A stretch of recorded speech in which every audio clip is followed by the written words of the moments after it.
So, class, what happens when you kill all the destroyers on the enemy team? It says here, if you lose all your destroyers on your team, you're Boy, I hope we don't encounter a Marceau destroyer out here. Marceau, fire! Take that enemy destroyer!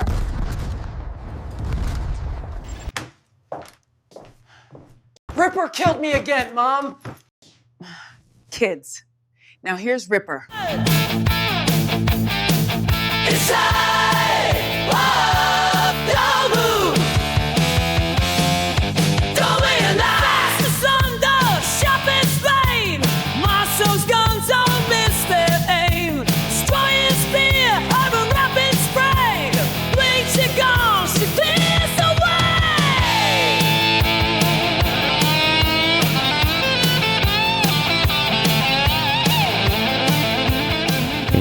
This is Ripper. You guys are doing fantastic today. You got a fun question video about what would I do, what would happen if you kill all the destroyers on the enemy team and see what turns out. And like I said, I think I've thought about this theory a lot, and my theory is really that the destroyer is the backbone of the game, and if you destroy it or take it out on the enemy opposing team, majority of the time, I'm not saying all, majority of the time, you increase the odds in your favor to win the game. So let's take a look at this right here. Right off the bat, shooting at the gearing. I mean, I have RPF, and this is probably the most powerful destroyer to play. This little experimental role here where you just go straight for the enemy destroyer. It's the Marceau. This literally OP broken destroyer where you got RPF on it. You literally can just rush down the enemy destroyer, and they can't do nothing about it. I mean, look, I'm just driving straight at it. I'm getting shot by 3 other people. And he's got, thank goodness I had a radar. I was going to try to proximity spot him, but look at this radar. It just literally just opens up and destroys enemy destroyer right there. And not after, look, we got torpedoes coming at us, Hindenburg firing us, Montana. Like, everybody's so distracted. It's almost like they see a deer in the headlights. Or I guess I could see shiny object, which is appropriate that the fact that I put a silver camo on the Marceau, and it's a shiny object that everybody wants to fire at when they see it. Then all of a sudden, it disappears. Engine boost out of here, and this is how we make our escape. But as always, before we begin, like, subscribe, bell below. Appreciate all supporters of the channel. If you see value in what we're doing here today, thanks. Let us know by smashing those buttons at the bottom of there. Thank you for stopping by. Appreciate all your support, and I hope you enjoy the show and get something out of this as well. So, yeah, there it is. So we eliminated the gearing in the first, few minutes of the game. Now what? Let's see how this actually turns out. How does this perspire for the enemy team? I mean, like I said, I've literally done this hundreds of times and just tried it. And these are just some of the key battles that I thought were probably appropriate. And majority of the time I did them with just heavy destroyers like a Marceau, Smallin for one. Obviously that's OP, powerful. I was just doing that the guaranteed kind of kills. A Druid is another one where I just literally just hunt down a destroyer. But Marceau is probably the one that shines out the most because you just got the speed and the survivability just go do something like this. Probably the best one I've done so far is in the Marceau, these tests. But really, as you can see right there, the gearing, there's no spotting. Now, the reason why this is because, like I said, there's no spotting. And for some reason, when a battleship player, the battleships and the cruisers just lose all sight or just have no destroyer in their sector, they just go dumb. I'm serious. I feel like they just have no clue what to do. They're lost, and I think that's kind of how the game was intended to be designed. While like wargaming goes like, well, let's make a class of ship that just literally, and the game modes and the mechanics where literally the destroyer is the key component of the game, and if you lose it, somehow everybody goes dumb. And that's what I've noticed. I mean, I literally play battleships first. I must say, oh man, I got to grind out and get the Massachusetts. The secondaries on the thing are awesome. Let me get it. Turpits, let me get it. And then I started noticing that I was dying a lot of times, and all because of why. You could just read it in the chats. You guys are probably exposed to this. You've probably noticed that in the chat, majority of the people complain like, "Why aren't you spotting destroyer? Where are you at, destroyer? Thanks for abandoning the flank, destroyer. Why don't you come support destroyer? Thanks for all these things and complaints all towards destroyer." And I was sitting there as a battleship player and then a cruiser player, just kind of like going, interesting. The reason why we're dying and losing every time, and you can kind of tell this, is, I mean, we don't have a destroyer. They just go down in the first few minutes, seconds of the game, and there's normally only 1 or 2 of them. Notice I'm the last destroyer alive on this team right now. And you notice the enemy team has also done the same thing to my team. They went and killed our destroyer, and I'm the only one left. So the odds are now stacked equally now that the other team has lost the same amount of destroyers as we have. I also consider the submarine as a destroyer now as well, because they can go out and spot and do things, but they're always underwater too, so it is kind of questionable sometimes about that. But you know what? I almost want to kill the Shimakaze over here. I was like, oh, let me go straight at him. If I kill the Shimakaze player, look over my team. They're so terrified of one little destroyer and maybe a submarine that they're so far in the back here. That's how powerful a destroyer is. And I noticed that. And I was like, oh, man, maybe if I started playing destroyers and actually tried to learn it and mechanics of it and try to win with it, maybe we could turn the tide of this game. And I started doing that. And guess what? I noticed my win rate and the games I've won went up. And actually, it only happened after I started learning the destroyers. Obviously, I mean, when I first started, I had no clue what I was doing either. So everybody, when they start this game, has no clue what they're doing. But then I started noticing, wow, if I can really just master the destroyer and figure out the mechanics of it, I'm going to start noticing more wins, because if you can turn the tide of a game just by staying alive and just by killing other destroyers and actually doing your job as a destroyer, which is literally everything, you may see a lot better games. So I started trying it. So all right, here we go. We got a submarine. I noticed I don't fire at the submarines anymore, because why? My guns do nothing to it, and because they always go underwater. And the second is I reveal my position. So there's two double gotchas there. I'm going to reveal my position, give up my position, and fire at nothing and make them go underwater. So I find out, you know what? Let me just try to see if I can win this engagement just by, you know, turning around, running away from a submarine, or just driving straight at it and depth charge him. So let's see if we can win this one here. So we're going to see if we can kill. We should have killed this the Shimakaze, but I capped Charlie. I capped Bravo. And let's see here. Our teams are kind of balanced here, so it's not bad. So I said, you know what? Screw it. I'm going to take out this Wisconsin. And the Marceau is really good at these YOLO attacks, too, kind of like the Kleber. I'm not going to be able to survive this, but, you know, we got 6 torps out. I was trying to push the Shimakaze and kill him. But it's okay. Good exchange right here. And Bub Kiss. All right, let's see. So I got first blood and last flesh food. So first blood and last kill. That's funny. Death kill. And let's just speed up the game and see where this this game actually ends up going. So notice our team at the Charlie and Delta flank there lost. They didn't have a destroyer the whole time, so they were literally just gonna overwhelm with one battleship. We see the power of what killing the destroyer does. Finally the Shimakaze goes down, and look at that. It's just a clean sweep. And this is kind of like the same pattern I've noticed. Like if I can take out one flank of destroyers and move my way and kill and kind of push all the submarines and destroyers out, normally the game kind of ends up like this. And we'll just speed this past this, and yeah, we win. So that's the first game of the Marceau. Let's try another one. I mean, I literally was just trying this experiment. If I go straight for the destroyer, like what will happen? And it's a good experiment. Okay, so here's another game. Like I said, the key component of the game is the destroyer, and they got a Shimakaze and a Holland. Those are their two key components there. Of course, they got the submarines. Again, I kind of find it questionable because those guys are kind of weird in their own world. And of course, we got a carrier. Standard World of Warships match these days, right? So let's take a look at this one. So I'm going to go speed straight. Okay, see where the RPF is locating, where the threat is. Probably most likely is that's a submarine, because if you want a quick little tidbit here, and I had to learn this from somebody online too, is if you see the submarine spawn on your side, most likely there's a submarine opposing. They kind of do that balanced setup. So most likely we have a submarine on our side as well, if we have one on our side. So let's see here. We're gonna go straight at the guy. I'm just gonna wait here, drive straight at the RPF indicator, and yep, that was a submarine, like I was saying. So now notice this. He goes underwater immediately. Now the good thing about that is he can't spot us. So we're gonna go straight at him. Of course, he launches spread a torpedo. Someone else is spotting us. So now he's probably going to ping us. So there it is. There's the ping. We're going to drive straight at him and just depth charge the crap out of him. This is the only counter tactic I know to submarines. Now, he surfaces for some dang reason. Not really sure why he did that, but then he goes back underwater just to spot us. So let's see how he plays this one out. Surprisingly, yeah, there he is. Now he goes underwater. But the speed of the Marceau is so quick that nobody can really hit the dang thing. And that's why I like it so much. And then it's got the French saturation gimmick. So very, very good there. We dropped like depth charges all around them.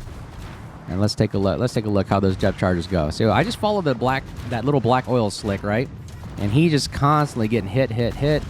And let's see. There he goes. First submarine down / destroyer, whatever, aka poison of the game. If you can kill a submarine, it's also a great day as well. So now we've eliminated the submarine and eyes and ears for the enemy team over here. So that's actually a good thing. I don't know where their destroyer is at. I mean, it's the RPF that you can see is locating the closest targets are the Hildebrand and Montana, but not a destroyer. So it's not anywhere over here. I'm kind of curious what happened there. Notice, ooh, we get another hit on the, oh my gosh, 6 torpedo hits. Nice hit. I might as well just kill this Montana, get him out of the game. Power of the Marceau, ladies and gentlemen. This thing is literally a Colbert on a destroyer hull body. The guns are incredible too. I mean, I just get such good DPM and hitting DPM out of this thing. It's incredible. Look, Montana fires full broadside. Holy crap! Look at that. Nice kill from Minotaur right there. Oh my god, I forgot that we have another carrier over here. Hildebrand, hilarious when it was released. Essentially, I just played a game literally with a carrier and 2 Hildebrands, and they're just all sitting in the back like an airport. It literally was like a full airport. I'll put up a screenshot of this. 2 Hildebrands and a carrier sitting in the back, and it was hilarious. The fact that there was like, my team was literally just sitting in the back. I'm like, where's the rest of my team? Oh wait, 3 of them are airports sitting in the back. So I'm just literally the baggage carrier, and I'll just go out front and do all the work. Anyways, we go undetected there. We're just going to drive back around. It's a lot of sailing around when you're doing this little tactic right here, where you're just going after the destroyer, and you're just driving around. And I'm literally from one end of the map going to the other. Notice that the one of the submarines is down, so let's see if we can find the other destroyer and take them down as well. Again, the name of the game is Kill the Destroyer. I'm not going to really do anything else. Not going to engage anybody else. I'll probably get hunted down by carriers, and that probably is is also a bad thing, but whatever. All right, RPF is located at Bravo. Obviously, I know somebody capped Bravo, so that's where the destroyer is. Now, the question is, how are we going to attack this guy? He's got carrier spotting, so he'll always know where I'm at. Submarine's actually coming and helping me as well, so that's probably the Holland right there, just launching torpedoes at us.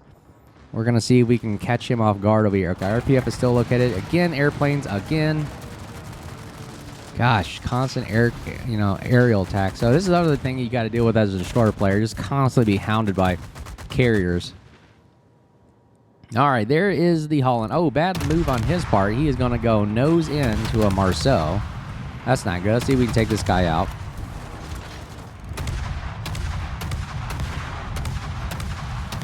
Power and DPM of Marceau. So we can actually just whittle this guy down as much as I can. I mean, look how hard it is to kill a 1,000 HP Marceau. And we're just going to keep blasting into the Holland, and we take him down. All right, so we took down the Holland Archerfish, and we did not survive. So let's take a look and see how does the game end up. Charlie flank was clear. Bravo flank is clear of the torpedoes. Destroyers. And let's see. I'm just looking at the mini map right here. Just watch the mini map, and look at that. The enemy team just once they lose their eyes and ears, they just falls apart after that. I'm not saying this happens all the time, but I'm saying majority of the time that I've done this. This is how it kind of ends up, and we win. I mean, wow, it's actually playing out really, really dang well. I mean, I didn't really do much that game. I just killed a submarine, maybe a battleship here and there, and did 118,000 damage. Holy crap. I didn't even realize I was doing that kind of damage. Top of the team, and see how we did. Yeah, a lot of people shooting at us, and we just went destroyer, submarine / destroyer, and wow, we did a good hit on the Montana, and that's all we did, and it kind of just changes the tide of the game. It's pretty interesting. So one last game, let's take a look at it. Okay, everybody's favorite map, Two Brothers, absolutely, but unfortunately, we're not going to go down the middle here, but we're going to, again, test the theory out, like what happens if we destroy or kill the destroyer on the other team first and just go after that and see what happens. Even the submarine, now that there's so many submarines in the game now, you almost have to try to go kill the submarine. But what I found out is, I'm having interesting results. Like, I'm really just seeing ultimate success. And now, here's the other thing, too. This also goes against the enemy team as well. If you don't kill the enemy destroyer, you're going to also face the consequences of that as well, because it can do literally everything and come back to haunt you. And I've always said that if you don't kill the destroyer now, it's going to come back and haunt you. So it also works in the opposite role, that instead of just killing the enemy destroyer, if you leave their enemy destroyer alive too, it also has a negative effect for your team. It can hold down areas, hold flanks. It can torment you. It will even cause battleship players to literally sit there and freeze. I've literally seen one destroyer, and I have a video about that, holding down one entire flank. It is incredible. Like, there was literally 5 ships or 6 ships that just would not move forward because of the threat of one destroyer, and it's pretty interesting. I'll do a video about that later on. It was a fun game for me. All right, so we found the submarine, and it's one submarine while it's causing this Wisconsin to really behind me. My friendly Wisconsin here, I'll show you. This friendly Wisconsin here is just totally freaked out, even though he's one of the most powerful battleships in the game. Literally is hugging this island like a life preserver. So, okay, we'll help him out. We'll do what we can. Again, another destroyer to the rescue for a battleship. All right, again, this is some of the firepower. I'm not going too aggressive this time. I wanted to go after the submarine. Unfortunately, you can't just YOLO and throw yourself away. So this Schlieffen, what his mode is down. So there's a tactic right there, or I'm sorry, not a tactic, but disciplined thought is, hey, don't rush into a battleship if you don't have to. I mean, our guns alone can just melt this Schlieffen by itself, so I'm not too afraid. I mean, when you're in a Marceau, you feel invincible. I feel like nothing can kill you. And you can just run away, speed away. You got the guns to fight back. It's got literally so much survivability and firepower that it's almost funny. All right, so now we're going to go back after that submarine. After we blew up the battleship, which we had to do, so we have to go now hunt for the submarine. There he is. So there's pesky submarine lingering around, just doing his underwater stuff. Okay, see, now that he goes underwater and I fired my guns, I'm revealed, right? That's exactly why I don't want to do stuff like that, but he was so close, I was like, well, might as well shoot him. Nobody's around. All right, so we go undetected now because nobody's spotting for the submarine. So now we can find that oil slick. Thank goodness, there's that oil slick. So we just, with this Marceau speed, it's so incredibly easy. Literally just go right over the oil slick, drop like, what, how many depth charges per salvo? 8. So you can drop 8, and there he goes. He goes down. Splash 1 for the day. I might as well call it a day. I killed a submarine. Is there not a better day when you kill a submarine? Anyways, let's go out. Okay, that Holland is way too far in the back. I'm not going to run after him, but I am noticing that there is my RPF switches around here, right there, and we indicate there is a Sherman. So I got to kill the Sherman. So if I can kill this destroyer, again, we're going into hunting destroyer mode here. If I can kill the Sherman, that'll change the tide of the game right here for us as well. And he's going straight up the middle. And then when I finally call for a radar from the Des Moines, thank you. Great teamwork right there. And here we go. We're going to just melt this guy. 27,000 HP, ladies and gentlemen. And let's watch the HP melt away.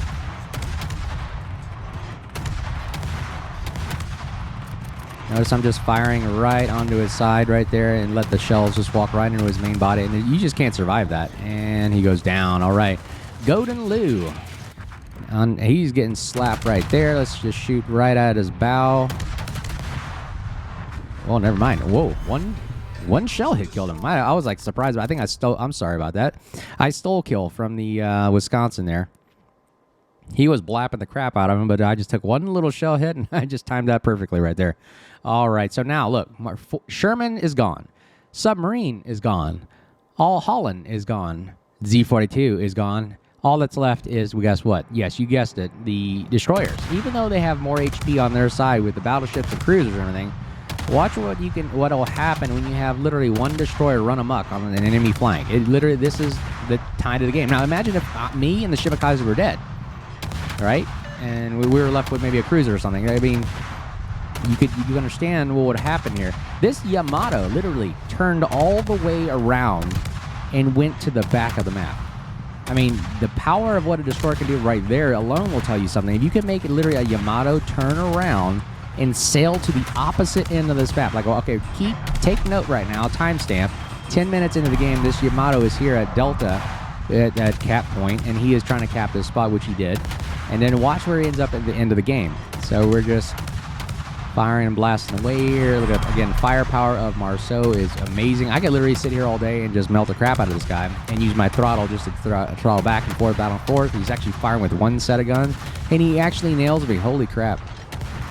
He nicks the paint on the other one too, so this guy's good at aiming. So I've noticed that if I can just maneuver and sacrifice firepower a little bit for survivability, like I just, dodge and juke shells, that actually pays off too. So you don't always have to just sail straight and absorb the impact. But like I said, it's so hard to kill a Marceau, just like a Colbert. All right, let's help out our Colbert over here.